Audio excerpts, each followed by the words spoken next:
Good morning. We are extremely pleased that you are here. It is good to come together for the purpose of co-creating. Do you agree? Yes. You are knowing what you are wanting? Yes. Really? Well, we believe that you do, to some extent. In other words, knowing what you don't want helps you to know what you do want, doesn't it? Someone said to us one day, when we were trying to get them to focus upon positive things, and we sort of laid out a list of positive things that she might think about, and she said, "Oh, Abraham, I don't want those. I've already got those." And what she really meant was, the things that I want are the things that have not yet happened. And we want to help you to realize that if you're thinking about things that you want from the standpoint that they have not yet come to fruition, that they are still missing in your experience, then you're holding it in a sort of suspended position where the distance between where you are and where it is not closing. So what we're wanting you to realize is you have these patterns of thought. And law of attraction is helping you to sustain the pattern of thought that you have. A belief is just a thought you keep thinking. And so early on in your experience, by your exposure to life, you began developing some patterns of thought. Sometimes they were carefully taught to you by others.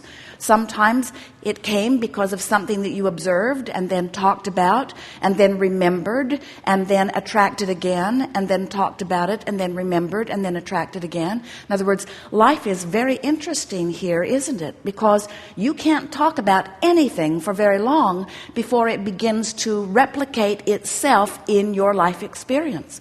And it's what makes you develop your patterns of what you call truths. You say, at first I wasn't sure, and then I pondered it for a while. And once I gave it my attention, I began seeing evidence of it everywhere. And now I believe it, and now that I believe it, it's manifesting in my experience. And we say, that's really wonderful, isn't it, if it's stuff you want? But if you are repeating patterns of thought about things you do not want, and in your environment, you are very, very good at that. You have this sort of mass consciousness theory that goes like this. If we don't beat the drum of our history, we are sure to repeat it again. And we say, the contrary is true. The more you beat the drum of anything, the more you activate it in your vibration. The more it is activated in your vibration, then the more law of attraction is matching you up with things like it. And the more law of attraction is matching you up with things like it, the more you observe it. And the more you observe it, the more you talk about it. The more you talk about it and observe it, the more you beat the drum of it or offer the vibration of it. The more you offer the vibration of it, the more law of attraction matches you up with it. The more law of attraction matches you up with it, the more you're living it, the more you're talking about it, the more you're beating the drum of it, the more you're offering the vibration of it. The more you're offering the vibration of it, the more the law of attraction lines you up with it. The more law of attraction lines you up with it, the more you notice it. The more you notice it, the more you talk about it. The more you talk about it, the more you offer it vibrationally. The more you offer it vibrationally, the more law of attraction lines you up with it. The more law of attraction we could go on. Your life experience is showing you that. You just cannot keep telling the same story without continuing to live the same circumstances. And so this gathering, we're calling it the art of allowing, but what it really means is the art of telling a different story, the art of telling the story the way life has helped you carve it out incrementally, but telling the story with your words, with your observations, with your expectations, with your vibration.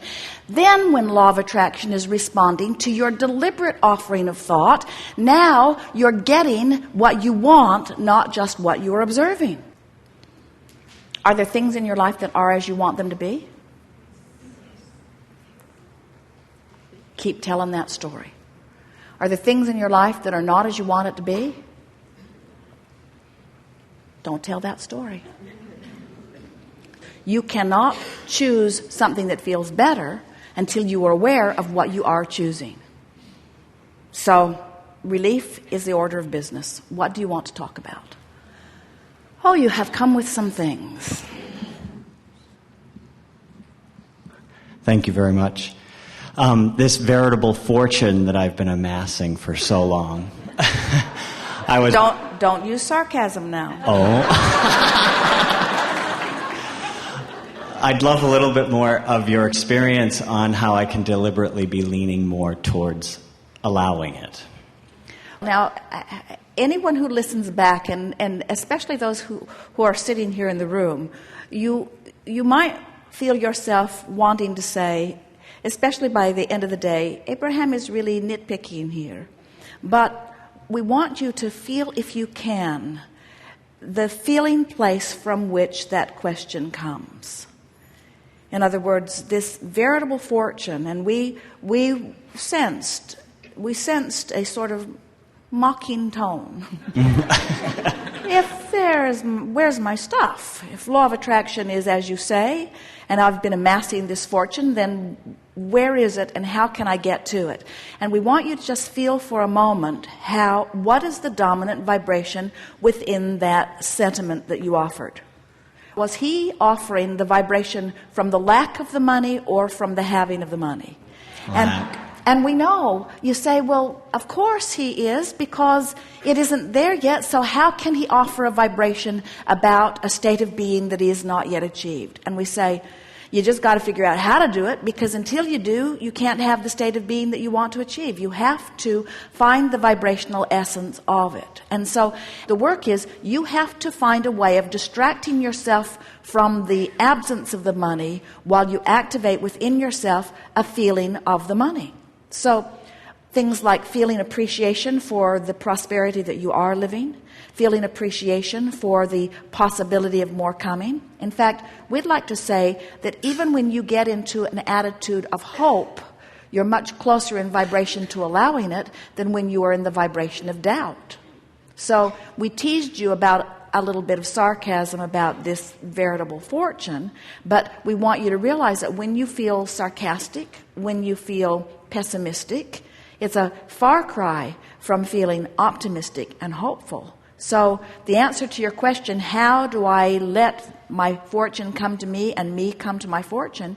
It's by pretending that it's already done, by taking pieces of the fortune and mentally expending it, by imagining how much fun it will be to have it, to enjoy the feeling of relief even before you have the actual reason to feel the relief, by caring so much about the way you feel that you guide your thoughts apart from the reality. We love your question. We love the question, how do I get from where I am to where I want to be? And the answer is, look in the direction of where you want to be and speak in the direction of where you want to be, and never again look back over your shoulder about where you have come from. And if you can pull that one off, as soon as tomorrow, you'll have evidence of your veritable fortune. Astounding. Thank you.